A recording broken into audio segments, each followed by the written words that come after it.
सबसे ज्यादा शरीक है वकील लोग। हाँ, अच्छी बात। कभी भी उन्होंने आज तक किसी लड़की को समझाने के लिए किसी वकील ने नहीं भेजा कि तू तलाक का दावा मतलब। इतनी लड़के कोर्ट में घूम रही 50 हर दिन। देखिए, और वकील ज्यादा इन्होंने बड़ी अच्छी बात की असलम भाई ने। शरीयत के मरहले जितने शादियों से जुड़े थे सब बयान कर दिए गए। हराम काम। एक मिनट हाजी साहब, हाजी साहब, शरीयत के जितने मरहले हराम उसको बयान कर दिया गया। शरीयत में एक भी चीज़ पर पाबंदी लगाई जाए और सब चीज़ें हराम कर दी जाए तो रास्ता कतई नहीं बनेगा। और न इस पर पाबंदी हो सकती है। पाबंदी की जाती है तो तब पे। असलम भाई ने एक बात अच्छी कही जो काबिल कबूल है कि तलाक के मसले में हम हो या आप हो या वकला हो या कोई भी अगर कभी आता है तो उसे समझा बुझा करके रिश्ते को समझाया जाए, बनाया जाए। ये वकला पर हम सिर्फ बोझ रख दें कि आप ही ने ऐसा करवाया, हम इसको भी तस्लीम नहीं करते। जब कहीं न कहीं से बोझ और जिम्मेदारियां आती हैं तो इस तरह के कदम उठाए जाते हैं। बहरहाल अच्छी बात है ये, लेकिन जहाँ तक मामला शादी में हराम कामों का, तो हर हराम काम से शादियों में बचने की हमें कोशिश करनी है। सिर्फ बैंड बाजा ही हराम नहीं है। बैंड बाजे से तो सिर्फ गुनहगार होगा, मगर बफर सिस्टम के खाने में निकाह टूट रहा है, ईमान जा। इसलिए चीज़ें वही बयान हो रही है शरीयत की, और शरीयत के वसूलों पर अल्लाह सबको तौफीक के सही अता फरमाए, खैर और बरकत अता फरमाए। और वो लोग जो लोग यहाँ हैं आइंदा एहतियात रखें कि अपनी तो अपनी गैरों के मजलिस में भी अगर जाता है तो उसकी निकाह टूटेगी। गैरों के मजलिस में भी बफर सिस्टम के खाने में जाता है तो निकाह टूट जाएगी। तजदीद ईमान और तजदीद कलमा लाजिम आएगा। इसलिए एहतियात करें, बहाना बना जाए। अल्लाह ताला हमें और आपको शरीयत के हक़ पे चलने की तौफीक अता फरमाए। हम अपने जिले के भी लोग आए हुए हैं। हाँ, उनको भी अब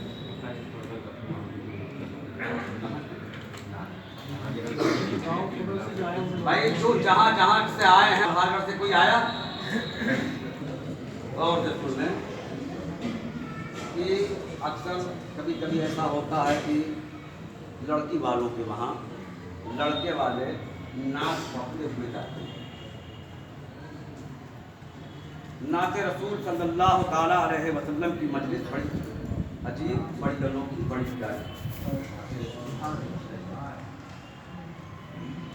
अइम्मा अरबा इमाम आज़म अबू हनीफा, इमाम शाफ़ी, इमाम हम्बल, इमाम मालिक वगैरह जब पढ़ाते थे तो तफसीर की किताब अलग, अक़ायद की किताब अलग एक है। लेकिन जब नात पढ़ने की बारी आती थी, जब रसूल कौनैन की हदीस पढ़ाने की बारी आती थी तो एक अलग मकाम बना दिया गया था, सबसे ऊंचा मकाम। तो नात पढ़ना, नातों के साए में रहना, ये मोमिन की शान है, मोमिन की जिंदगी। अगर नातों के साए में कोई शख्स अपनी शादी को लेकर जा रहा है और खुराफात से बच रहा है तो बिलाशुबहा औरतों के खल्क मंद से दूर होकर बिलाशुबहा नातों के साए में अपनी बारात को बच्ची के घर तक ले जा सकता है। हाँ, क्या कहना चाह रहे हैं? हमारे मनारपुर महल्ले में कब्रिस्तान में खाना भी बनता है, वो बच्चे भी पढ़ाया जाता है, उसमें क्या है सवाल है? मदारपुरा कब्रिस्तान में अगर और सब यहाँ के तमाम रस्म व रवाज के अतबार से, जैसे चंदन चिश्ती रहमतुल्लाह ताला अलैह, मुगन सैयद रहमतुल्लाह ताला अलैह, और ये मक्का मस्जिद, नीलम शाह ग्राउंड, यहाँ तक कि बिलाल मस्जिद, ये तमाम जगहों पर अगर ऐसे माहौल हैं कि जहाँ कोई इंतज़ाम नहीं है, बाहर निकलने के बजाय अपने इस माहौल में इसका इस्तेमाल अगर कर सकते हैं तो दीन मुस्तफ़ा सल्लल्लाहु ताला अलैहि वसल्लम की तालीम, कुरान अज़ीम की इबारत, बिस्मिल्लाहिर्रहमानिर्रहीम की तिलावत बिला शको शुबहा जायज है। और खाना अगर औरतों को बाहर निकलना पड़ता है, बाहर निकल करके जाएंगी, उसके मध्य मुकाबिल यहाँ अगर किया जाता है कि जहाँ आपका कब्रिस्तान है और कब्रिस्तान की वो जगह खाली है, तो ऐसी जगह पर शरीयत हक़्क़ा के उन उसूलों को समझने के लिए जोधपुर, अशरफिया, बरेली और तमाम मुफ्तियान इकराम से इसका फतवा मंगा करके उस पर अमल किया जाए।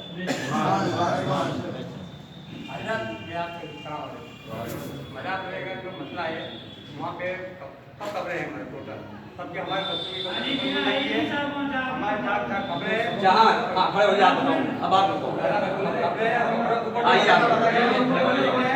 उसमें रोका गया सबको कि भैया कब्रिस्तान है यहाँ अपन पर आइए। अगर मदरसा आला हज़रत की बात है, सुनिए हाजी साहब, अगर मदरसा आला हज़रत की बात है तो मदरसा आला हज़रत के जहाँ कुआं बनवाया गया, जहाँ क्या बोलता है वो वज़ू खाना बनाया गया, जहाँ सजदागाह जनाजा पढ़ने की जगह है, तो मुझसे लियाकत ने, जाफर ने और उसके साथियों ने बयान दिया कि यहाँ कुछ नहीं है, और उसके बाद मैंने वहाँ इजाज़त दी कि यहाँ बना दिया जाए। बाकी अब उसके बाद वहाँ खबरें हो या कुछ हो, मैं इसकी जिम्मेदारी नहीं लेता। जिन लोगों ने मुझसे बयान दिया उनके बयान पर मैंने इजाज़त दी। नहीं हजरत आप यहाँ गलत बात कह रहे हो। कुरान पाक में कुरान ना कुरान गलत है कुरान में बताया जा रहा है।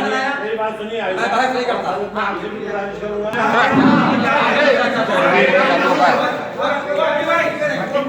देखिए अपना जो मसला है